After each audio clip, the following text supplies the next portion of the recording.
Hello, this is Tony Megna, Integrated Heights Healing and Wellness Center, Southeast Wisconsin. In this video, I'm going to be showing you some basic concepts, basic movements with the kettlebell. It's one of my favorite tools to use in the gym. You can use just one kettlebell and get a whole workout in with just the one kettlebell. But there's some basic ideas and basic concepts that you need to know before you start using it. So let's get started. Email me with any questions you may have, but here we go. So the first mistake that I see people do is when they initially just pick it up. They just bend at the waist and they try to pick this thing up, okay? But from there, look at my back, okay? See how rounded it is? So it puts your back in a very vulnerable position, okay? And so if you just pick things up like that, you're gonna throw your back out. So the main thing that you want to consider is you need to change it from this rounded position, and you need to bend your knees, and you need to begin to straighten out your back, okay? And so but you do that by pushing your butt back to the wall behind you, bracing your belly, and pulling your shoulder blades together, okay? And that creates this the support along your spine. Okay, and so then from there you're able to pick it up with ideal posture. Okay, so that is the main thing. So when you pick this up, bend your knees, sit your butt and hips back, okay, and keep your head up. And so that's the first movement, is you have to pick it up correctly. All right, and so after that, there's what's called the racked position. Okay, so with a kettlebell, what makes it unique is it has this handle on it. Okay. And so a lot of people, when they first grab it, they hold it kind of like this, okay, out to the side. I don't know if you can see that. And so the thing that you need to focus on with this is you have to have your wrist straight, okay? So don't let your wrist bend like this. So you have to have a straight wrist, okay? And so when it's hooked across your body like this, so almost like your arm is angled across like this. So it's not vertical, but it's angled, and the weight itself rests on your elbow, just like that, okay? And so again, with the kettlebell, you can see it's across the meaty part of my hand, okay? So if it's straight on like this, okay, it's gonna put a lot of additional pressure on your wrist. And so you have to keep your wrist straight, okay, just like that. And so when you're in this position, you can do all sorts of movements, but this is called the rack position, all right? It's resting on your body. So when it gets away from your body, there's nothing underneath your elbow supporting the weight. So you have to engage your muscle to hold this up. When it's in this correct rack position, you use your body to support the weight, like that, okay? So that's number 2. And then the third is I'm going to go over how to do a kettlebell swing correctly. So a lot of the movements with the kettlebell come off of what's called a swing, and so it's different than a conventional dumbbell, which is just a linear movement. So there's no momentum with those types of movements.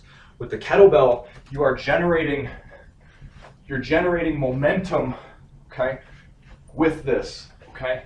And in doing so, it makes it a full body exercise. So there's a couple things that you need to take note of when you do this movement. All right. So again, just like I started with, you have to be in the correct position when you first start. So hips back, back is straight, knees are bent. All right. And so with the swing, it's there's 2 types of swings. There's an American swing, which comes up over your head. The one I'm going to demo in this video is the swing just comes up to your chin, up to shoulder level. All right. And so with the swing, so when you first start, have the kettlebell out in front of you just a little bit. All right. And so when you initiate the movement, you're gonna rock yourself back onto your heels, and you're gonna pull the bell into your hips a little bit. Okay. And so you're lifting it off the ground. And then when you stand up, you're using the momentum that you've created from lifting it, and then gravity takes it, and then with that momentum, you're able to swing it back up. All right. So with that movement, just like that. So that's the start of the movement. Okay. During the swing, a lot of mistakes come from trying to have the bell swinging it like really low to the ground like this. Okay.